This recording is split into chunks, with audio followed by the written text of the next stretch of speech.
Foi o Luke que perguntou pra mim sobre o problema do mal, né? Na verdade eu tava debatendo com ele sobre isso, tá? Hum, E eu sou contra essa ideia, ele é pró, e aí a gente tava conversando, aí eu queria saber sua opinião sobre. na verdade, a pergunta dele era se Deus é o criador do mal. Sim, exatamente. A gente tem que definir primeiramente o que é o mal, né? E pelo que me parece, vocês estavam debatendo sobre isso mesmo. Se o mal tem substancialidade, se ele é uma coisa propriamente falando, ou se ele é definido de modo negativo, ou seja, como a falta do bem. Era isso que vocês estavam Eu, debatendo? na verdade, a gente tava debatendo sobre Deus realmente ser o causa do mal, nós dois. Só que ele Hum, em geral com outro cara aí, acho que era sobre isso. olha, na minha visão, Deus é o todo, tá? Então não tem como alguma coisa existir fora dele. E tudo é Deus manifestado. Não é apenas algo pelo qual Deus se manifesta, mas tudo aquilo que existe é Deus em determinada forma. Então é um panteísmo, só que é uma coisa além, é um panenteísmo. É essa minha visão metafísica e ontológica, porque toda a realidade concebível e possível é uma extensão de Deus. Agora, Deus, enquanto Deus mesmo, ele é algo que extravasa isso que nós captamos pelos nossos sentidos. Ele não se resume ao universo como nós o conhecemos, sabe? O universo é uma fagulha, é uma centelha do próprio ser de Deus em uma forma que nós conseguimos captar. A gente apreende a Deus pela nossa lógica, pela nossa mente, nós criamos um conceito geral dele, né? Mas nós nunca, assim, absorvemos Deus como Ele é por inteiro, até porque nós somos finitos, né? Não tem como a gente fazer isso. Mas uma vez que nós viemos dele, nós somos uma manifestação dele, a gente consegue chegar a ele pela reflexão lógica. A gente consegue entender que Deus é uma mente que nunca foi criada, que contém todas as coisas, e tudo o que existe é conteúdo dessa mente suprema. Portanto, tudo o que existe é ideia divina, é uma derivação de Deus mesmo. E, Hum. portanto, o mal, ele tem que vir de Deus de algum modo. E é bem curioso porque essa ideia não é estranha. Na verdade, é uma ideia antiquíssima, presente não só nas filosofias, mas nas religiões também. Né? Nas Hum. escrituras hebraicas, você já encontra várias referências que dizem que Deus causou atos perversos nos homens e atos que contrariam a própria lei dele. Né? O Deus dos É, hebreus fazia muito isso. De posso dar uma Êxodo, observação? claro, pode fazer. Você falou no começo que Deus é o todo e tudo que existe é o Deus, né? Uhum. Então, eu só vou dar um exemplo na questão do mal, tá? Que na minha visão eu não acho que ele é o criador, então vou dar um exemplo relacionado a seres humanos, né? Nós, seres humanos, criamos o carro, então o carro é Deus? O carro é uma coisa perceptível pelos sentidos? É sim É possível perceber algo pelos sentidos que não seja uma percepção? possível perceber algo pelo sentido que não seja uma percepção. Não, não dá. Acho que não, acho que não. Uma vez que o carro é perceptível e tudo o que é perceptível é percepção, podemos dizer que o próprio carro é uma percepção? Buguei agora. Acho Sim, sim, o que carro é uma percepção, de certa forma. Dentro de um contexto. Se o carro é uma percepção, significa que o carro depende de alguém, ou seja, de um sujeito para existir, porque a percepção não existe por si, ela só existe no momento em que está sendo percebida por alguém, por algum tipo de ser. E esse ser tem uma experiência em primeira pessoa. Ele tem que ser um ser que tem algum nível de consciência, porque ele percebe algo, sabe? Então ele tem um poder de ciência, né? A percepção é isso, é você notar algo. Portanto, o carro não é uma substância, o carro é algo mental que existe em alguma mente. Senão a sua mente, alguma outra mente tem que conter o carro no momento que você não está percebendo ele. Isso quem provou foi o irlandês George Berkeley, né, cuja principal obra foi lida e comentada por mim e por outras pessoas também que iam Eu, acompanhando, né? Na Ah, verdade, assim. o Luke participou. Pode falar. É verdade, é que ele não sim. participou de todas as leituras. Sim, eu só não consegui participar da segunda, mas a Uhum. primeira eu estive e a última também. Então, Então, o Rafael, fala. eu tenho uma dúvida, só que eu não sei responder de igual assim. Hum. Para a gente ter percepções, precisaríamos de uma mente externa a nós, né? Basicamente isso. Deus não pode ter percepções, certo?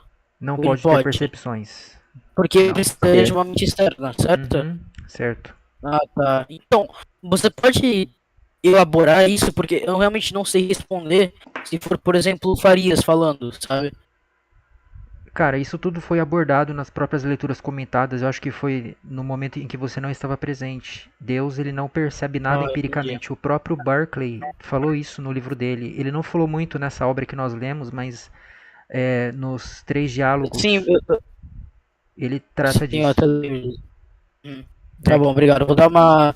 Então, Você tipo, pode me Rafael, dizer uma obra que aborda isso diretamente?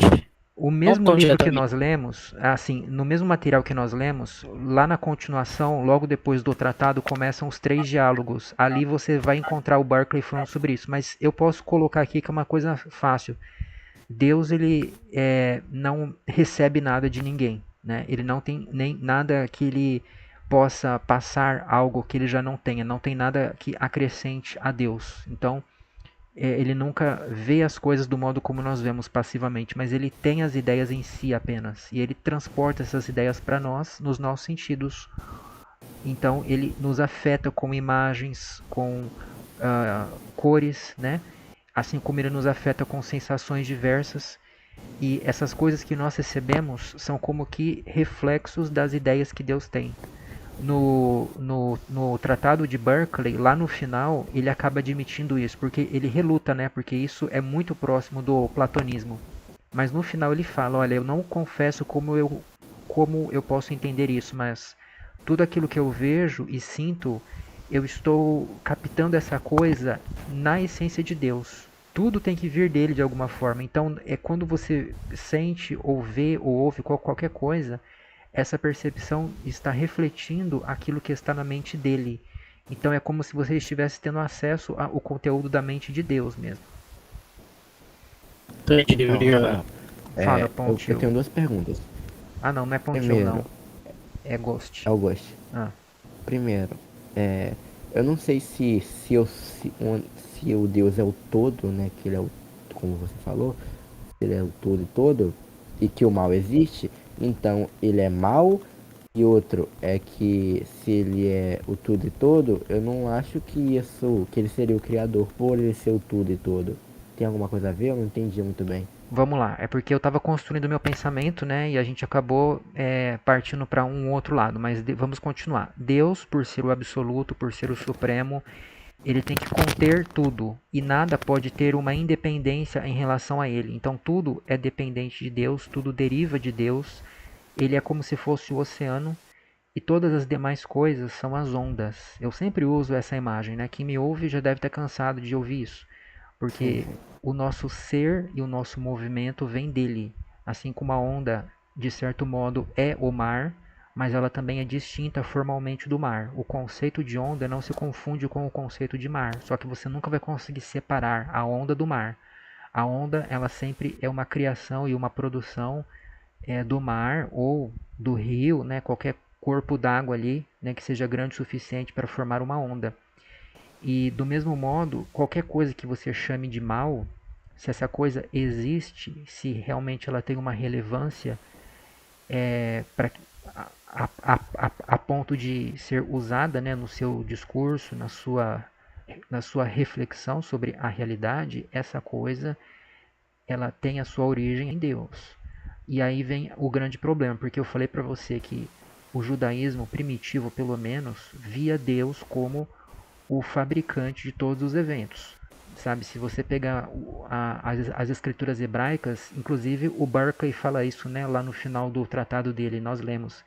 Elas falam que Deus faz o vento soprar, que Deus renova a face da terra com vida, né? Ele faz que as plantas cresçam, assim como ele fez lá no princípio, né? Ele faz continuamente. Ele, de certo modo, está criando o universo segundo após segundo. E essa ideia vai se desenvolvendo bastante a ponto de lá nas escrituras gregas já está escrito, né, que ele sustenta o universo pela palavra do seu poder, que todas as coisas são conservadas nele, né? Então é como se ele estivesse energizando e mantendo tudo existente continuamente. Isso inclui os eventos ruins, né? Ah, as escrituras gregas também falam que Deus é que coloca os pensamentos ruins nas pessoas para que elas rejeitem a própria palavra dele. Isso é um pensamento muito, como eu posso falar, muito Você inquietante. falou, calma, Fala. sim. Você falou que Deus, onde é que falou que você falou isso aí, que Deus põe o pensamento nas pessoas não acreditarem nele? Você falou isso que é da Bíblia? Eu não escutei. Sim, sim. Escrituras Onde hebraicas, que... Antigo Testamento, e escrituras gregas são o Novo Testamento. Você vai encontrar no Novo Testamento isso em Romanos 9, a partir do versículo 17.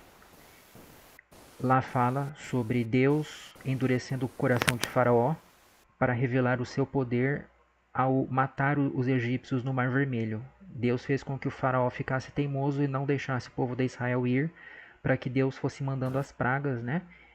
Pelas quais ele humilhou os deuses egípcios e no final ele destruiu o faraó com os seus exércitos, mostrando que ele era o verdadeiro Deus. Então Deus precisou da incredulidade do faraó para encontrar uma oportunidade para isso, para mostrar que ele tem o poder sobre a natureza e que ninguém pode detê-lo quando ele tem um plano, né, de resgatar o seu povo.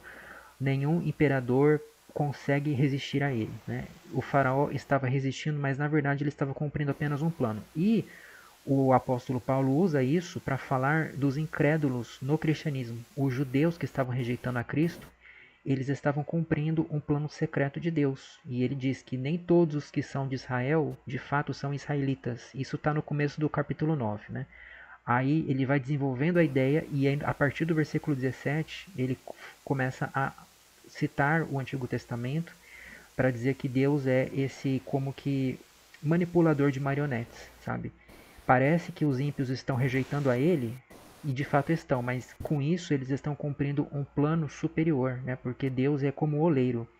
Assim como o oleiro da mesma massa, ele cria vasos para enfeitar um jardim, ele cria outros vasos para um uso desonroso, que seria o vaso sanitário, né?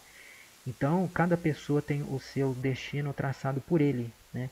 E ninguém pode questioná-lo, porque o vaso não pode questionar aquele que o fabrica, sabe? O fabricante tem o direito de fazer aquilo que ele quiser com a argila.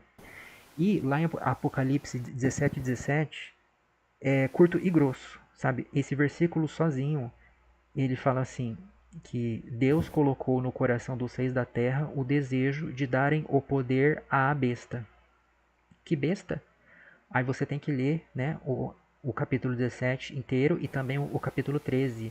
É a besta inspirada por Satanás. É um monstro de 7 cabeças. Cada cabeça tem, se eu não me engano, 7 diademas, ou um diadema em cada cabeça, não me lembro exatamente. São coroas, né, que esse bicho tem. Ele é um felino e similar, se eu não me engano, a um leopardo, né? Enfim, e lá está escrito que toda a terra adorou, né, essa besta, todos tiveram que se dobrar diante dela, e o seu número é o número de homem. Quem tem sabedoria, calcule este número, que é 616. É assim que está no manuscrito mais antigo do Apocalipse. Só que quase ninguém sabe disso. Você pode consultar qualquer Bíblia. Todas elas falam que o número é 666, né? Mas quem estuda crítica textual sabe que muito provavelmente o autor original colocou 616, né? É uma linguagem simbólica, né? Porque o número... Então, Fale. então, aquelas pessoas que relacionam o número 666 a Satã estão erradas, e sim é 616? É o mais provável. Lá no YouTube tem a palestra do erudito batista Daniel Wallace. né? E ele fala sobre esses textos que foram manipulados, foram acrescentados, né? E esse texto muito provavelmente foi alterado, né? Porque o manuscrito mais velho tem o 616, né? E nunca vi nenhuma explicação por que alteraram. Não sei. Eu sei que o 666 tem muito sentido, porque o 7 é o número da perfeição de Deus. Deus fez o mundo em 6 dias e no sétimo descansou. Aí você vê lá depois Deus mandando Moisés fazer o tabernáculo, o 7 está presente, né? O candelabro tem 7 braços. No Apocalipse, Jesus ele é um cordeiro que tem 7 chifres e 7 olhos. E na frente do trono de Deus estão as 7 lâmpadas, que são os 7 espíritos dele, que percorrem toda a terra. Então 6 seria algo inferior. 666 seria o homem tentando ser Deus. Seria assim, o homem pelo homem através do homem. Sabe, o homem sem Deus querendo ser independente. É Um assim. homem tentando ser, um homem tentando ser Deus, eu poderia relacionar Lúcifer, porque ele teria o pensamento de ser como Deus, não? Exatamente. Então, todos os teólogos, por mais que eles entrem em conflitos com respeito ao Apocalipse, que pode ser interpretado por várias formas, né? Tem teólogo que fala que tudo o que está ali já aconteceu no ano 70, tem outros que falam que está acontecendo ao longo da história, tem outros que falam que não aconteceu nada ainda, vai acontecer depois que Jesus vier para arrebatar os santos, né? A partir dali que o Apocalipse começa a se cumprir. Tem outros que falam que é tudo simbólico, tem outros que falam que é parte simbólica e parte literal, né? Mas todos eles dizem que o 666 tem esse sentido que eu falei, é o anticristo, né? Essa besta, ela é como que um imperador mundial, o qual todos vão servir, né? E ele vai dizer que todos têm que rejeitar a Cristo, né? E aqueles que não o rejeitarem serão mortos, né? Perdão, essa interpretação que eu estou falando, que o anticristo será esse imperador, não é todos os teólogos não, tá? Isso aí é mais uma linha, principalmente a linha futurista, dispensacionalista que fala isso. Mas o significado do 666 é unânime. Eu nunca vi nenhum teólogo que discorda disso, né? Mesmo aqueles que falam que o anticristo ali era Nero, né, o imperador Nero, eles explicam o 666 relacionando a isso, que 6 é número do homem. O homem foi feito no sexto dia. Então 666 seria o homem se elevando a seria o homem se elevando à última potência, né? Então se você coloca 616 já quebra isso. E aí a gente teria que tentar descobrir o que o autor queria dizer. Nós não sabemos, né? Mas voltando para o assunto do mal, o, o Ghost, é o seguinte, cara. Se você entende que o mal é um ato, ou que o mal é uma substância, seja lá qual for o significado que você dá para essa palavra, se o mal está dentro da realidade, ele tem que vir de Deus de algum modo, né? E mesmo os religiosos que buscavam organizar as suas crenças, muitos notaram isso. Se você entende que Deus é todo poderoso, que Deus é o criador de toda a realidade, de algum modo o mal tem que vir de Deus. Isso cria uma complicação enorme. Porque se Deus é visto como um ser bom, como um ser que serve de modelo para a nossa conduta, como que nós vamos dizer que de algum modo ele deu origem ao mal? Aí muitos religiosos colocam a ideia do livre-arbítrio, que Deus deu ao homem o poder de fazer escolhas que o próprio Deus não controla, ele apenas observa e deixa o homem fazer essa ação sem que ele mova o homem a fazer isso, né? E também tem muitas passagens na Bíblia que aparentemente apoiam essa ideia do livre-arbítrio, né? Como? Mas, ah, por exemplo, Mateus 23, não me lembro o versículo exato, mas ali Jesus chora sobre Jerusalém e ele fala: Jerusalém, Jerusalém, que mata os profetas que te são enviados, quantas vezes eu quis ajuntar os teus filhos como a galinha junta os filhotes debaixo das asas, mas tu não quiseste, né? E aí você vê uma contraposição entre a vontade benévola de Jesus e a vontade malévola dos homens. E por algum motivo Deus deixa que a vontade malévola prevaleça. Porque, segundo os teólogos, Deus respeita a liberdade humana e ele não quer que o homem venha a ele de forma forçada. Né? Só que aí é que tá. Tem outras passagens que dizem que aquele que rejeita a Cristo está cumprindo um plano de Deus, como Romanos 9 que eu falei. E aí você vai ter que arrumar uma forma de encaixar essas duas coisas. Como que Deus se entristece, como que Deus chora, e ao mesmo tempo Deus tem um plano para essa pessoa que está se perdendo, e esse plano já veio antes mesmo da pessoa rejeitá-lo, porque Deus é o oleiro que faz a massa para essa finalidade, para que ele revele a sua ira nessa pessoa, sabe? Então, são coisas antagônicas. A teologia tem esse problema, porque a religião nada é além de mitologia com hipnose envolvida. E a mitologia não tem compromisso com a verdade. Ela é um enredo, é um conto fabricado por alguém para expressar um sentimento, uma visão mágica da realidade.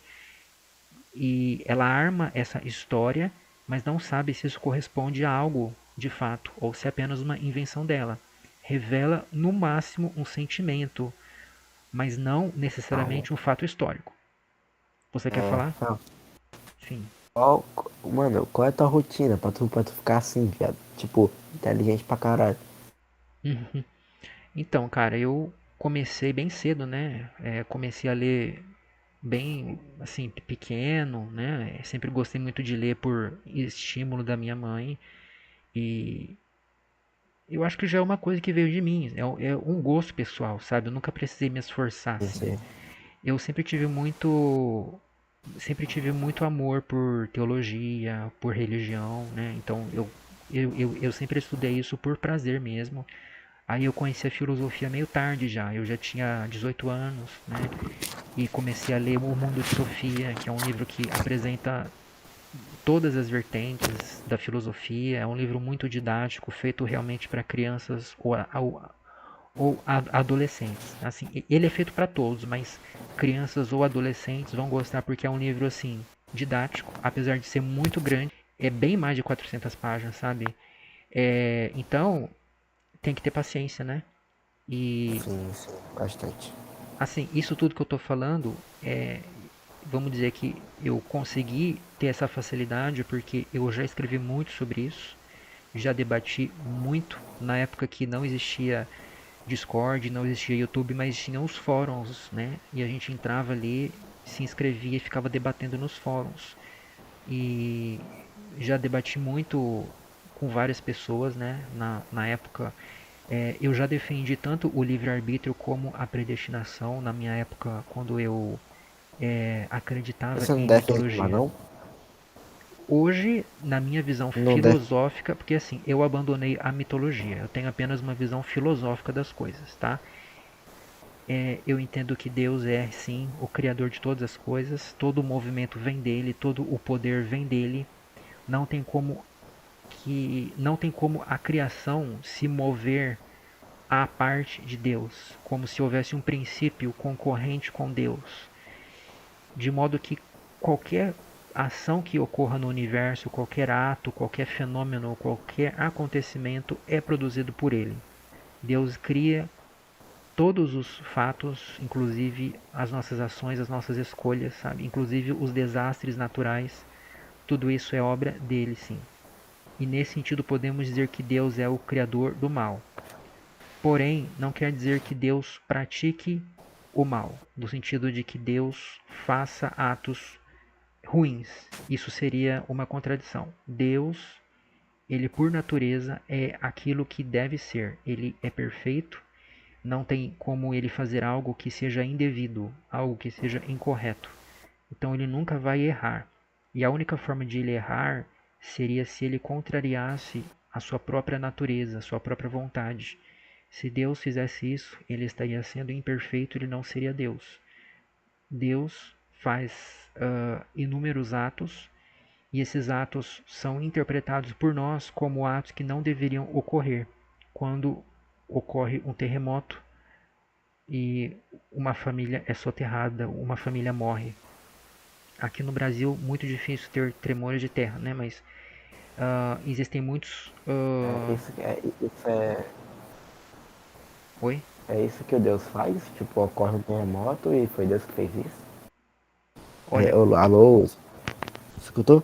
sim, eu ouvi. Cara, é por toda a explicação que eu dei de Deus sendo o Supremo, Deus sendo o todo, eu não sei como você não consegue ver isso que eu estou te explicando, que Sim, eu qualquer. escutei, escutei. Sim, sim, exatamente. Ó, eu arrumei um exemplo aqui. Há alguns anos, uma família, eram pai, mãe e dois filhinhos, né?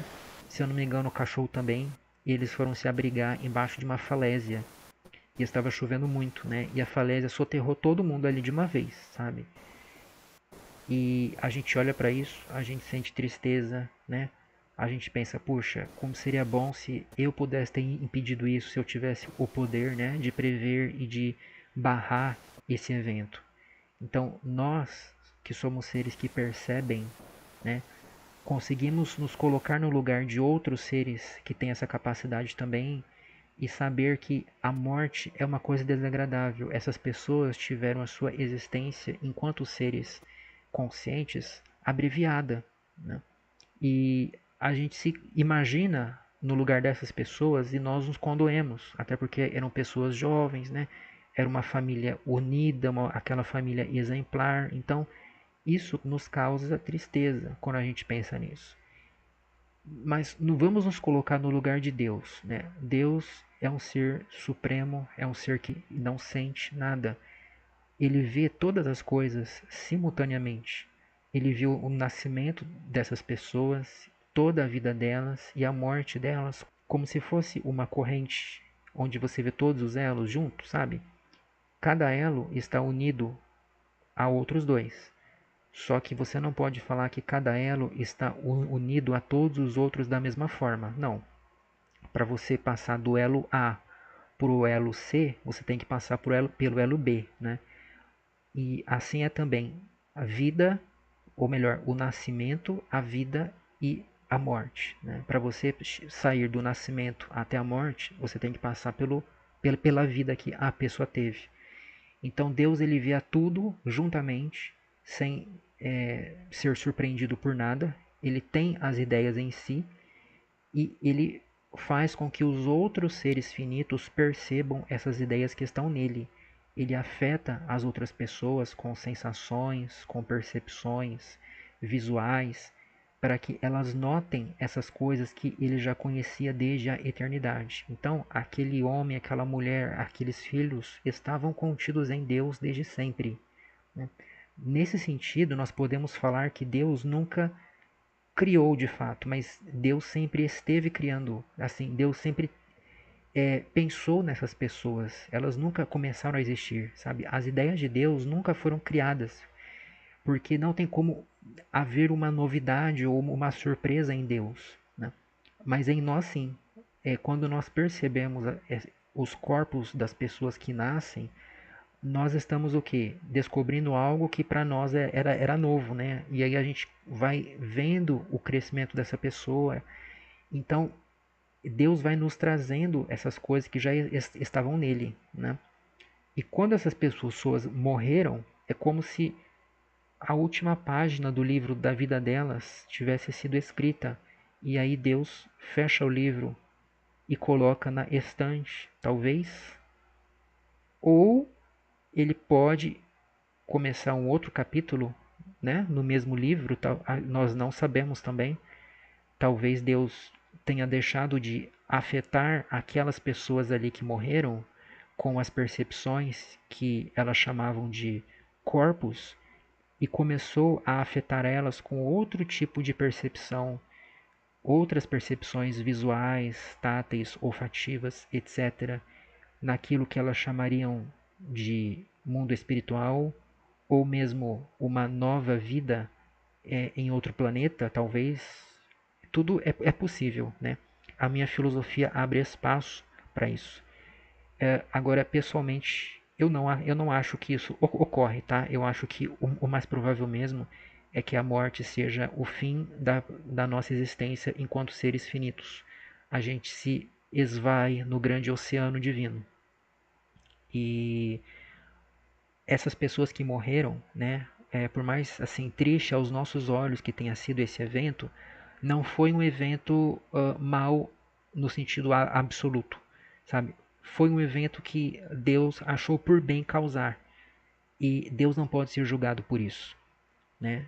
Aqui realmente se aplica aquilo que o apóstolo Paulo disse em Romanos 9, se eu não me engano, no versículo 20, né, quando ele fala: quem és tu, ó homem, né, para questionares a Deus? Acaso dirá a massa para o oleiro: por que me fizeste assim? Não tem ele poder para fazer do mesmo material um vaso para honra e outro para desonra, né? Os religiosos, eles têm algumas intuições muito bacanas e eles colocam nos livros deles, né? Todas as religiões têm pontos de verdade. E essa ideia, né, de que Deus é não só o espectador, mas o autor da história, e que Deus está conduzindo todos os eventos, né? E até os eventos ruins têm um propósito nele, né? De revelar a sua glória. Isso aí é uma grande verdade, sabe? Ah, Deus ele faz com que as coisas ocorram, né?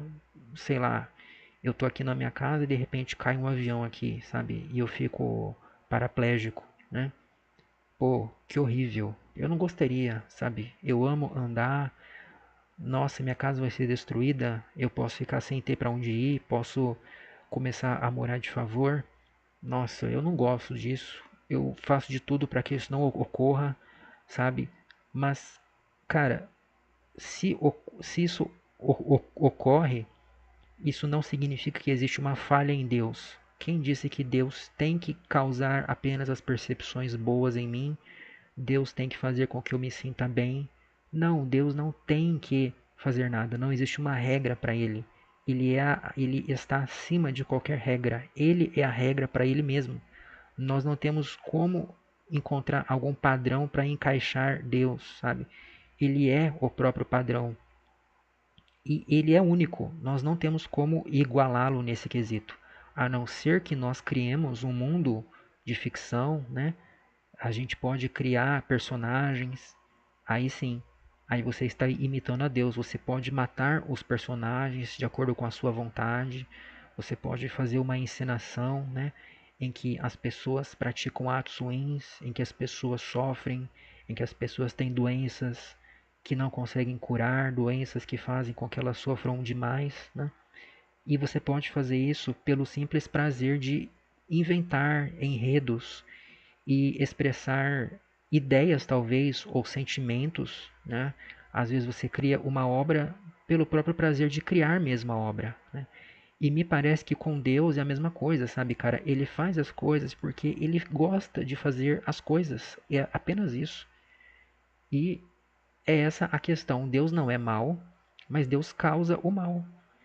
E é tão curioso que se você for novamente nas escrituras hebraicas, né, no livro de Jeremias, Deus fala para o rei Nabucodonosor que você é o meu porrete.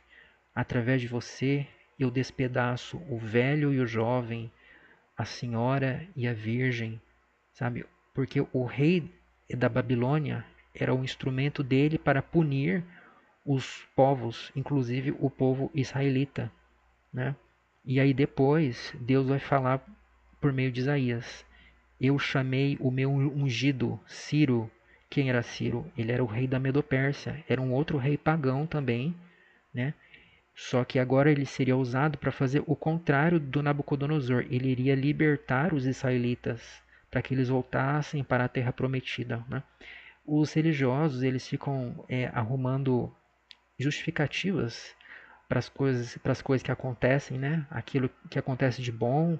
Ah, Deus quis me abençoar, né? Ah, eu fiz uma coisa aqui que Deus se agradou dela.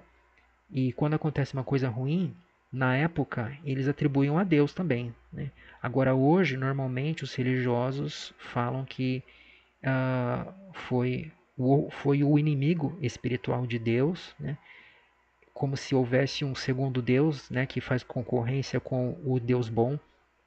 Ou então eles até reconhecem que Deus não causou, mas Deus permitiu. Eles gostam de fazer essa diferença, né, como se ajudasse em alguma coisa isso, que Deus não causa o mal, mas Deus permite, né? E eles tentam arrumar justificativas assim, porque eles ficam colocando Deus como se fosse um personagem dentro do jogo, mas na verdade Deus ele está acima do jogo. Deus não tem esse envolvimento emocional, sentimental que nós temos. E é essa a minha resposta.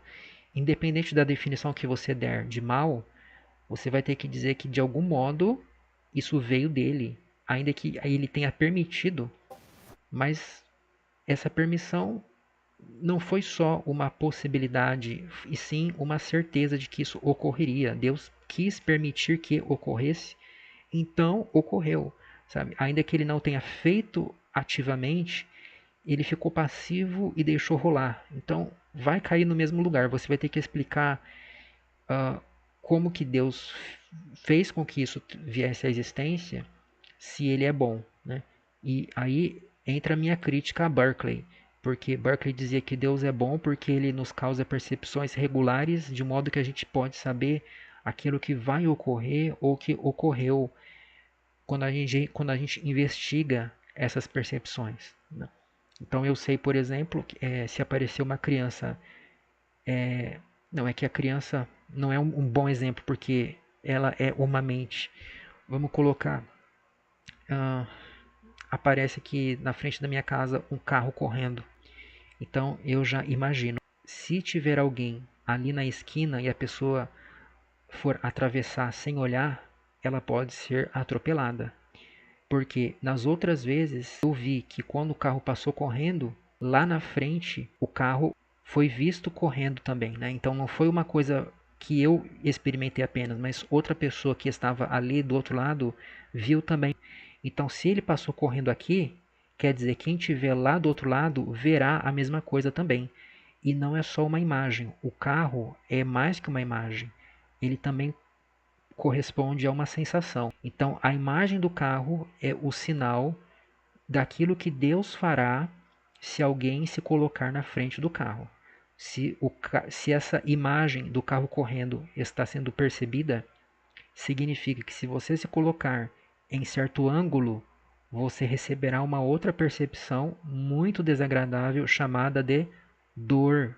E talvez logo depois virá a morte, que é o mistério que eu citei, né? Sabe-se lá o que é isso.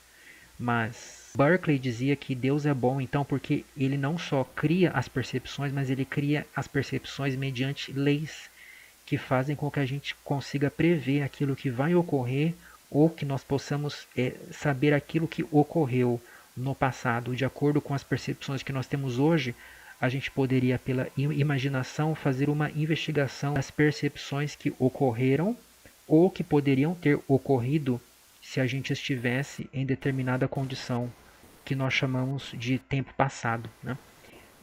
Mas eu digo, cara, que Deus só pode ser chamado de bom no sentido assim de que ele nunca pratica aquilo que é indevido. Então Deus é bom porque não que ele seja bondoso, benigno, não, mas no sentido de que ele é adequado. Ele é justo no sentido de que ele faz aquilo que ele deve fazer. Ele nunca pode ser recriminado. E essa é a minha resposta. Alô, Rafael. Entendi. Então, eu escutei, o argumenta bem pra caralho. Então, o Ponte Hill tem umas dúvidas aí no comentário ao Voice. E eu queria perguntar, tu acha que Deus, ele é atemporal ou temporal? Deus necessariamente tem que ser atemporal, porque ele não tem nada externo que o afete. O tempo, se você parar para pensar, ele não pode ser concebido fora do contexto das percepções. E as percepções são afetações de uma mente finita, ou seja, uma mente que está sujeita a algo que interfere nela. Então eu recebo imagens, formas, sons, cheiros, sabores, etc. Isso sucessivamente. E quando eu observo essa sequência de percepções, eu encontro o chamado tempo, tá? Se eu abstraio as percepções, o tempo vira apenas o quê? Um conceito. vira apenas uma ideia abstrata, né? O tempo é a duração das coisas, o tempo é a medida na qual uma coisa existe.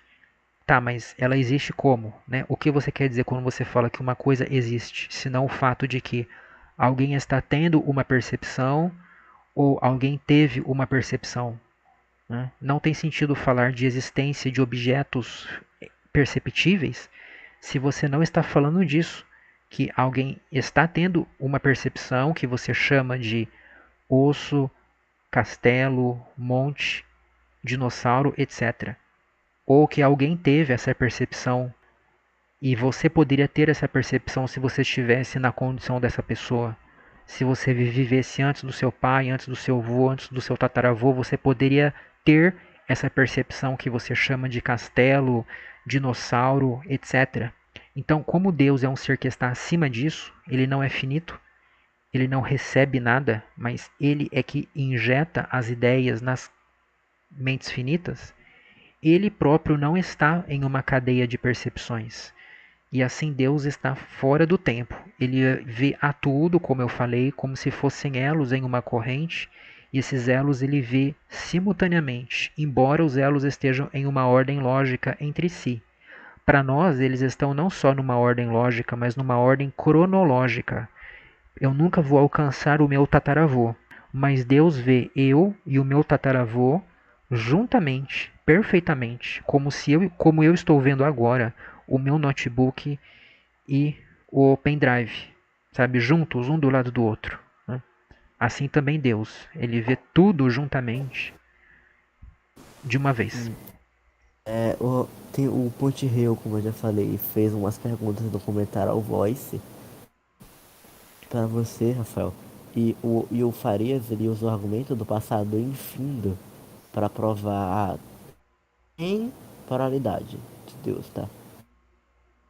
Não sei Não, como não, é que é não é esse bem argumento sobre o assim. Não é passado bem assim. infindo. Tipo assim, ele acha que se Deus fosse atemporal, as suas ações elas deveriam ser eternas, por exemplo.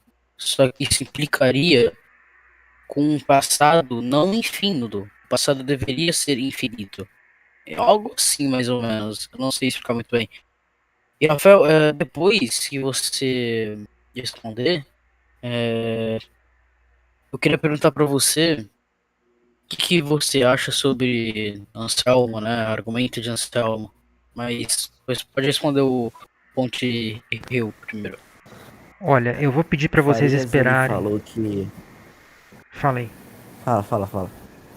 Tá, o Farias falou que Deus não pode ser atemporal, porque aí Deus ele seria um ser que existe desde sempre e uma coisa concreta não pode existir desde sempre, porque o passado não pode ser infindo. É isso que ele fala. Ele já falou isso dezenas de Sim, vezes. tipo... Se, tipo, a ação dele não vai ser a ação do passado, essa porra aí.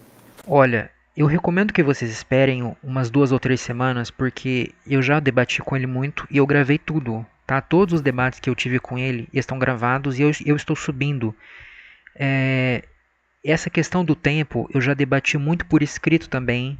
O Jeff já debateu com muita competência, né, com o Faria sobre esse assunto. E aquilo que eu tinha para falar sobre o tempo é isso que eu já falei para vocês, tá? Sobre a questão do passado não ser infindo, eu concordo com o Farias que o passado tem que ter um começo, tá? A ideia de que existe um número infinito de dias é absurda, porque o infinito não pode existir como algo concreto. O infinito só pode existir potencialmente ou idealmente, como algo que está vindo, mas que nunca vem, de fato. Se você pensa que até hoje houve um número infinito de dias, você vai ter que dizer então que se você subtraísse 8 bilhões de dias do passado, você continuaria com a mesma quantidade de dias corridos até hoje? Isso é absurdo, né? Pela própria definição. Quando você imagina essa hipótese, se você tem um número de dias transcorridos, você subtrai ou adiciona, necessariamente esse conjunto de dias tem que expandir ou diminuir. Mas se o conjunto é infinito, você pode subtrair ou diminuir e o número vai continuar o mesmo, a mesma quantidade. Então, quando você formula isso, você já nota que o infinito é apenas uma abstração, não é uma coisa que nós podemos chamar de real, no sentido de que é algo que é perceptível, né? E o tempo, como eu falei, é uma sucessão de percepções, então ele tem que ter um início. O tempo tem início a partir do momento que existe um ser finito, capaz de perceber, né? Beleza. Agora, o problema da argumentação do Farias é que quando a gente fala que Deus é atemporal, nós já estamos excluindo o próprio passado infinito, né? Porque se Deus estivesse dentro de um tempo, se Deus ele estivesse sujeito à sucessão de percepções, então o próprio Deus teria que ter um início também, né? Se Deus está vendo as coisas se sucedendo umas depois das outras e ele vai aprendendo de algum modo, né? Ele vai observando as coisas e ele vai descobrindo, ele vai tendo novidades diante de si. Então existe uma realidade fora de Deus que o afeta. E se existe uma coisa fora dele que ele não conhece e que ele vai conhecendo, Não é então Deus. então ele mesmo não pode ser Deus. Não é o Deus dos filósofos. E eu até concordo com o Farias quando ele questiona o Jeff sobre isso, né, que o conceito que o Farias defende de Deus é muito próximo daquele que está na Bíblia, mais próximo do que o conceito dos teólogos modernos, de um Deus que não tem forma, não tem corpo. Na Bíblia você vê a todo Uma momento mente. Deus é uma mente pura, né? Ele é um espírito sem corpo, segundo os teólogos, mas você vai para a Bíblia, é muito difícil defender essa visão. Você vai ter que fazer É, uma alegorização muito grande, literalmente de Gênesis a Apocalipse, né? Uma outra passagem ali que parece que indica que Deus realmente é um ser onipresente, que não tem forma, né? Mas na maioria das vezes Deus é descrito como realmente um humanoide, humanoide. um ser Assim, que tem forma é, humana. ok. Segundo a. Meu Deus, eu esqueci o nome agora. É o que? Calma, calma.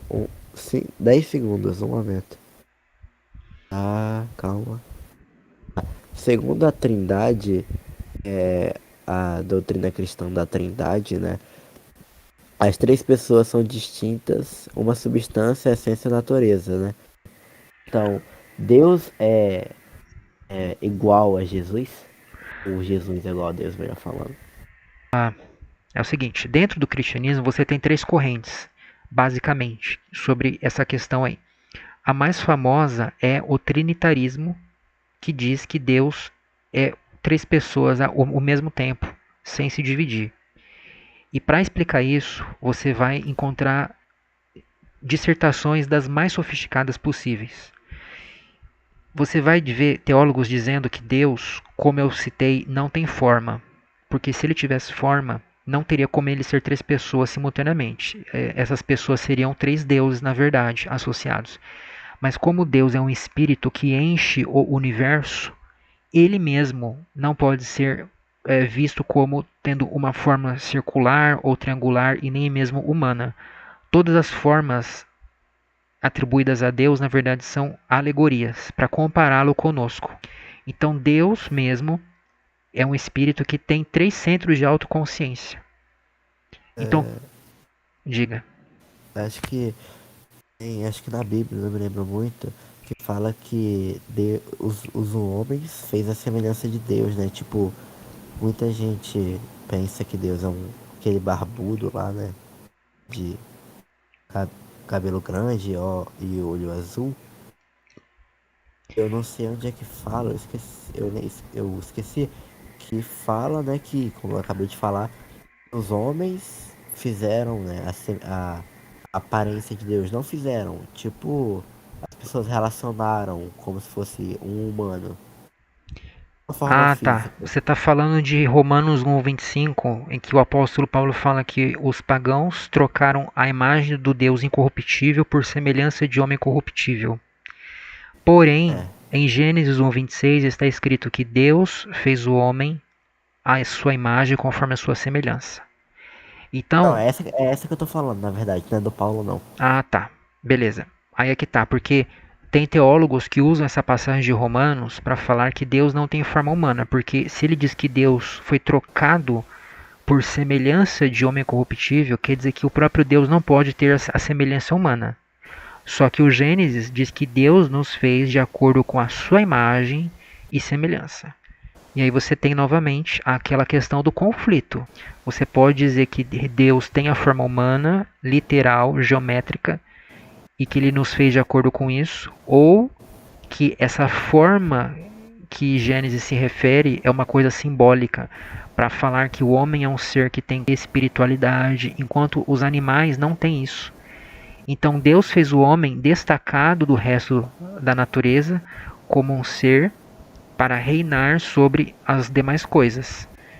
Nesse sentido, o homem é semelhante a Deus. Quem vê o homem, de certo modo, vê um reflexo de Deus.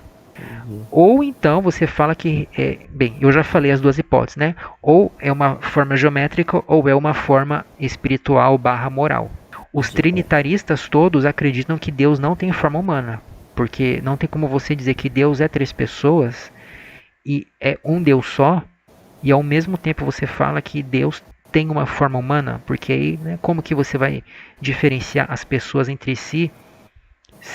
Seriam de fato três divindades, uma do lado da outra, né?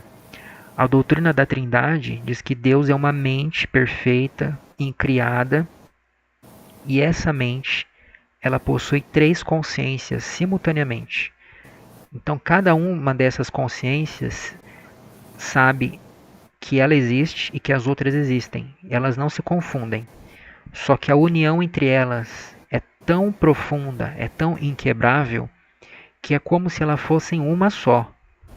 Então, o Pai, o Filho e o Espírito Santo se relacionam perfeitamente entre si.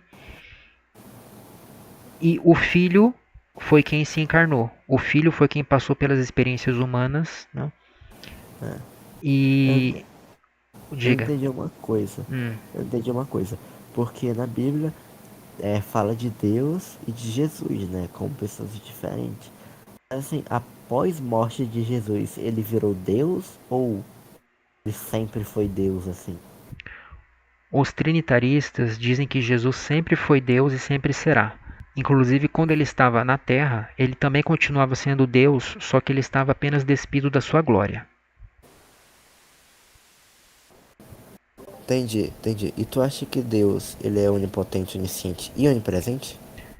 Tá, eu ia falar das outras correntes porque a Trindade é a preferida, só que tem outras doutrinas que negam a doutrina da Trindade dentro do cristianismo, tá?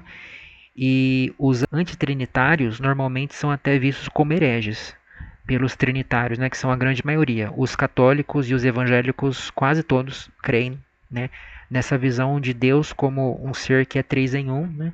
Só que tem alguns cristãos que dizem que não, que Deus é uma única pessoa, né? E, enfim, eu ia entrar em detalhes, mas vamos responder sua pergunta, que é Mas sobre. se quiser pode entrar, não tem problema, eu espero. Não, eu não faço nenhuma questão, porque como eu já falei, eu já expliquei isso tudo pro Shin, eu vou subir o vídeo ainda, tá?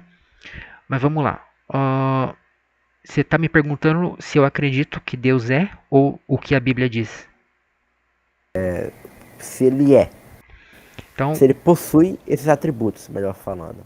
diretamente eu te respondo, sim, ele é tudo isso. Ele é onisciente, onipresente e onipotente. Farias falou que não, né? Que ele não seria e tal. Aí eu mostrei alguns versículos bíblicos que falam que sim, que ele é. Aí ele teve que sair e eu não consegui falar com ele. Aí eu tô falando com você agora. Então, Ghost, é que você associou a teologia a uma filosofia, tá ligado? Assim, está na Bíblia, infelizmente é, tá ligado? Não, mas ele tá falando Infelizmente, sobre a Bíblia. Ah, ele tá falando sobre a Bíblia? Não, não estava. Tanto é que eu perguntei pro Ghost. O Ghost, você está Não, tô perguntando se falando. Deus é isso ou se a Bíblia diz que ele é. Aí você falou, não, eu quero saber se Deus é. Aí eu falei, então beleza. Então eu respondi de acordo com o que a minha filosofia mostra. Porque, como eu falei inúmeras vezes, a Bíblia é um livro de mitologia que tem também muitos fatos históricos dentro dela, mas a visão dela sobre Deus é uma visão de acordo com pessoas que especularam, que fantasiaram, que copiaram de outros povos, principalmente babilônicos, gregos, egípcios, etc. Então, sempre que você pergunta de Deus, eu faço questão, mas você está perguntando o quê? De uma ótica religiosa ou Não, de uma ótica racional? eu tava falando com o Farias, a gente tava conversando sobre a Bíblia, entendeu? Em si. Porque aqui eu perguntei pra ti no geral, tipo, tanto filosofia quanto teologia, tanto faz. O Farias é cristão, tá? Só que o cristianismo dele é o cristianismo fariasista. Você não vai encontrar, Farias, você não vai encontrar ninguém que defende exatamente o que ele defende. Você vai encontrar, por exemplo, nos Mormons, a doutrina de que Deus teve início, que Deus é um ser de corpo físico, né? E o Farias defende coisas muito parecidas. Ele diz que Deus tem início, sabe? Que o Deus, quê? ele fala que Deus teve início, Ah, tá. né? Ele O diz Atman que também. mas o Artman é uma outra história. Eu, inclusive, gravei também uma conversa com ele, em que ele me explicou que não é que Deus ele tem um início cronológico. Ele diz que Deus é o início de tudo. Deus tem que ser concebido como tendo início para que a gente consiga visualizá-lo mentalmente. Porque se você entende que Deus ele sempre existiu, você vai ter que imaginar que Deus esteve percorrendo um corredor infinito que é chamado Sim. tempo. É o mesmo argumento do Farias, né, com outras palavras, que Deus tem que ter um início porque senão haveria um passado que nunca começou, mas não é bem por aí não. Eu até conversando com ele, eu cheguei à conclusão de que nós defendemos a mesma coisa com palavras diversas. O Farias ele diz que Deus foi causado pelo tempo, pelo espaço, pela lógica e pela matemática. E o Artman, pelo que me consta, ele entende que essas coisas todas elas estão em Deus desde sempre. O Farias acha que essas coisas preexistiram solitariamente, né? Que assim que elas existiam sozinhas e que elas deram origem a Deus e a tudo mais. Coisas atemporais, então. Sim. Para ele, tudo somente aquilo que é abstrato é atemporal. E o abstrato é sinônimo de inextenso, ou seja, que não pode ser medido, que não tem tamanho.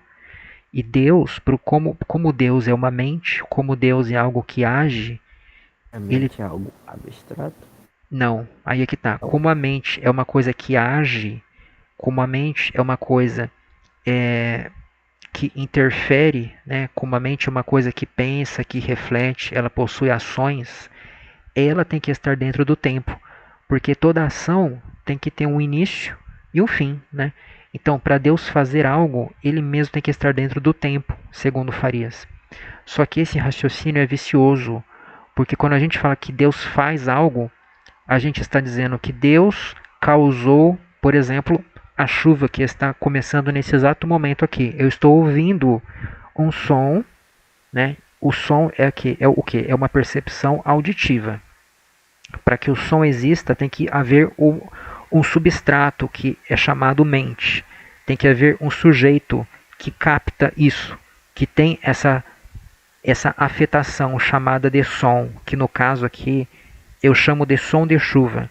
A minha memória me indica que sempre que eu ouvi esse som e sempre que eu me coloquei na janela, eu recebi uma imagem que eu chamo de chuva, né? Então eu estou ouvindo a chuva e eu posso ver a chuva, que são coisas diferentes, né? O som e a imagem são totalmente diferentes, mas eles estão unidos na experiência, porque os dois refletem uma realidade maior. E o som está aumentando nesse exato momento a ponto que eu quase não ouço a minha própria voz. Eu não vi a janela ainda, mas eu sou induzido pela experiência a acreditar que se eu me colocasse lá fora, eu sentiria uma coisa que eu chamo de água. algo a priori. Não, é a posteriori essa crença, Realmente. porque ela é derivada exatamente da experiência.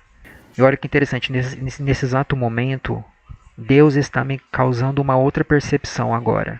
É uma percepção muito suave, que eu chamo de Diminuição da chuva. É uma percepção auditiva que me leva a acreditar que se eu saísse agora, teria uma sensação que eu chamo de água caindo no meu corpo, mas é uma sensação diferente daquela que eu teria há um minuto, porque a sensação que eu teria seria muito mais forte, né? O meu corpo iria ficar encharcado em 30 segundos.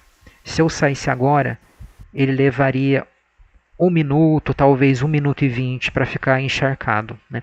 Mas tudo isso é percepção. A chuva não é material, né? Não existe algo material, né? Tudo é mental. Se uma coisa não é uma mente, é uma ideia, ou seja, é algo que está em alguma mente. E a chuva também, ela não é uma mente, obviamente, porque ela pode ser percebida, né? A mente nunca é percebida. A chuva é apenas um conjunto regular de percepções. Enfim, eu comecei a falar disso porque você fez uma Então, pergunta que eu nem lembro qual era. Eu já me esqueci. eu vou ter que sair porque eu tenho aula amanhã. Beleza. Então, boa noite aí. Tu Boa continua a noite. conversar com o Pontiel, o Lucas, com o Rolank e o Viti. Então, eu ia perguntar para você sobre o que você acha sobre Anselmo, o argumento de Anselmo, né? O argumento ontológico. Ah, sim. Eu discordo. Esse argumento não é convincente para quem não acredita em Deus. Ele é só um ilusionismo intelectual, sabe? É uma pegadinha verbal. De fato, ele não demonstra que nós temos que ver Deus como um ser que existe fora da idealidade. Mas ele mostra que para você imaginar a Deus, você tem que imaginá-lo existindo fora da sua mente. São coisas distintas. Por exemplo, imagina que eu falo para você, pense num dinossauro.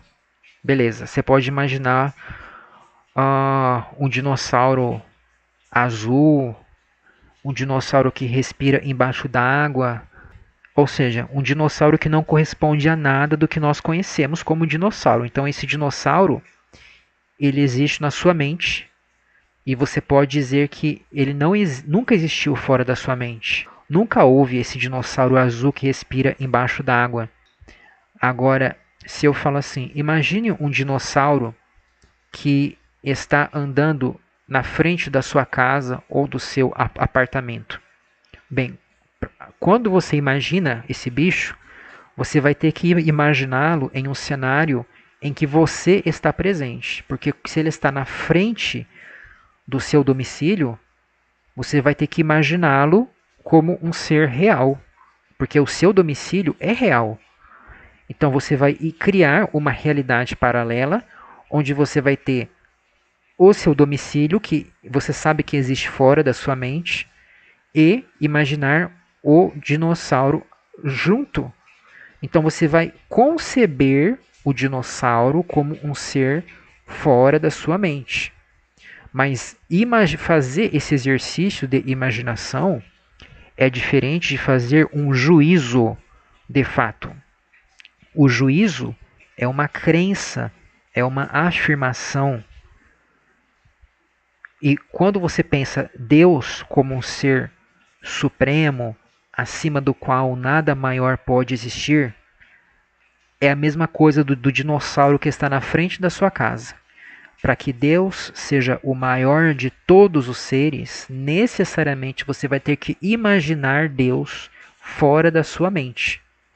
Porque se ele for imaginado apenas como um dinossauro azul abstratamente, ou seja, como um ser que pode não existir, que você imagina apenas como isso mesmo, apenas como algo que você criou, então esse Deus não cumpre o requisito anselmiano. É um Deus finito, é um Deus que pode ter algo acima dele, ou seja, é o Deus dos pagãos. Oba. E aí? Entendi. Oxe, tu não ia dormir, oxe? Eu entrei pelo celular, eu tava no PC. Eu lembrei que eu tenho uma pergunta pra fazer, que eu lembrei do debate do Pigel e do Dio. Sim. Que se Rafael, tu acha que a onipotência vai além da lógica ou não? De forma nenhuma. A lógica é a descrição da mente de Deus. Deus é lógico. E, portanto, a onipotência significa a capacidade de fazer tudo o que é logicamente possível. Aquilo que é ilógico é o não ser. Não é de forma nenhuma. Tudo o que é, de alguma forma, é de modo lógico.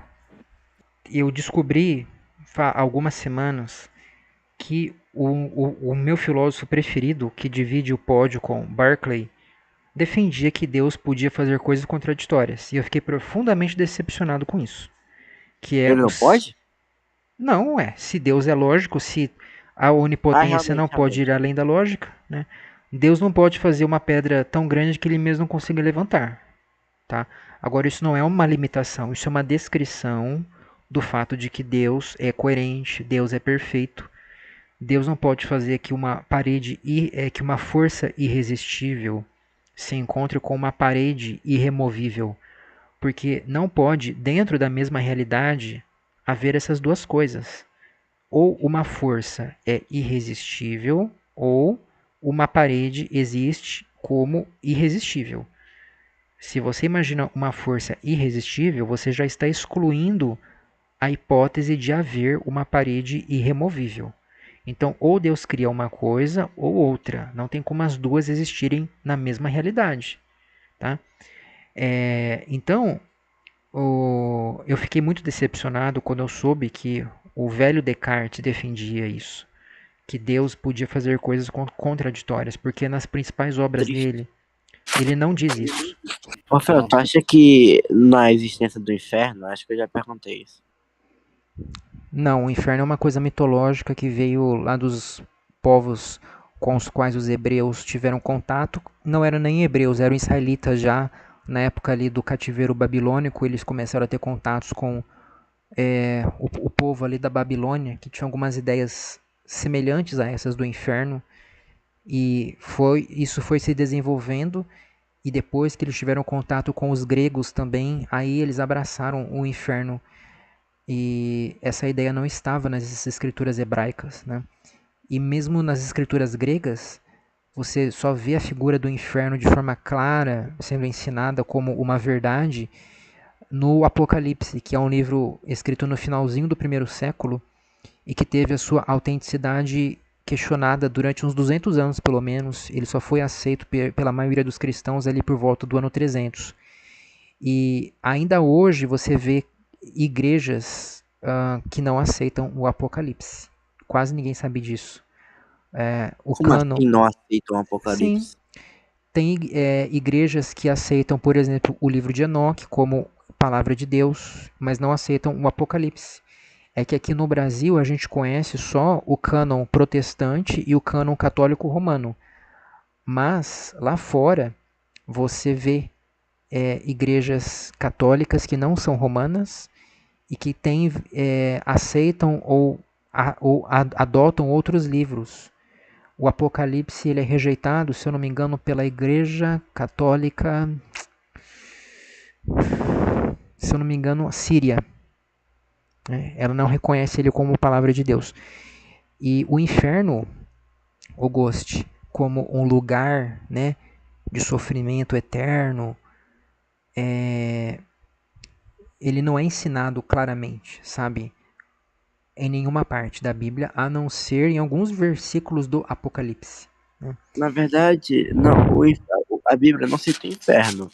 Ela cita algumas palavras que têm erros de traduções ou que têm outro significado, mas em si ela não cita o inferno. Eu estou falando do conceito do inferno. A palavra inferno vem do latim infernos. A Bíblia não foi escrita em latim. Você não vai ver nada disso ali.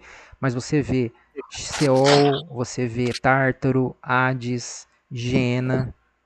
Nossa, nunca se interessou em ter filhos? Cara, eu já quis muito. Eu cheguei à conclusão de que não faz sentido.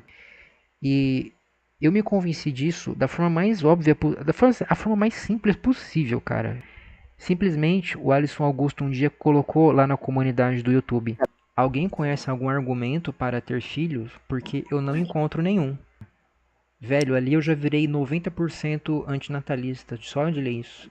E os outros 10% vieram depois, porque realmente não tem um argumento para você justificar isso. Você colocar mais um ser que é um projeto que pode dar muito errado e é um ser que vai sofrer inevitavelmente, que vai sentir coisas muito desagradáveis, muito ruins, e muito provavelmente vai acabar adotando ideias antirracionais, ideias erradas, vai abraçar algum sistema de crenças cegas que não tem fundamento na realidade, vai ser uma pessoa que vai buscar um sentido da sua existência e pode muito provavelmente não ir pelo caminho correto, que é o da investigação racional, é o caminho da filosofia, pode acabar adotando uma ideologia podre que vai fazer com que essa pessoa gaste a sua vida, o seu tempo, a sua energia com coisas inexistentes ou coisas nocivas que vão prejudicar a si e aos outros.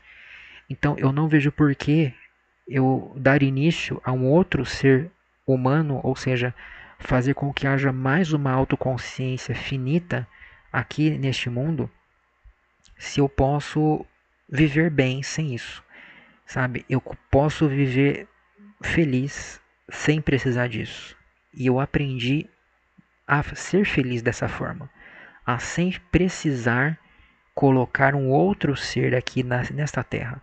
Eu posso ser muito mais feliz, por exemplo, adotando um ser que já existe, cuidando de um ser que já existe, gerando filhos intelectuais e não necessariamente fazendo com que haja mais pessoas aqui na Terra. E por mais que eu gostaria de ter um filho biológico que tem a minha aparência, eu gosto, né, dessa imagem, desse pensamento de segurar um bebê que tem o meu DNA. Mas colocando na balança, cara, eu não vejo razão que me leva a fazer isso. Mas então, eu queria te perguntar uma coisa que novamente o Farias utilizou para falar sobre a temporalidade de Deus.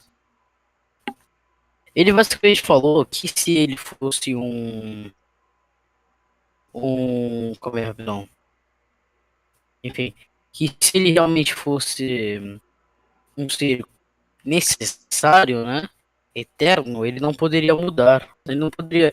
No momento no qual ele falou, ah, vou fazer tal coisa agora, por exemplo. Foi algo assim que o Farias disse, só que eu não compreendi. É, cara, que as ações de Deus são diferentes das nossas. Como Deus é a causa de todos os fenômenos, ele próprio não pode estar inserido em uma rede de fenômenos, como se houvesse algo que o levasse a fazer isso ou aquilo, mas ele faz porque ele quer fazer e ele quer fazer porque simplesmente ele é isso. Não é que alguma coisa aconteceu que moveu ele naquela direção.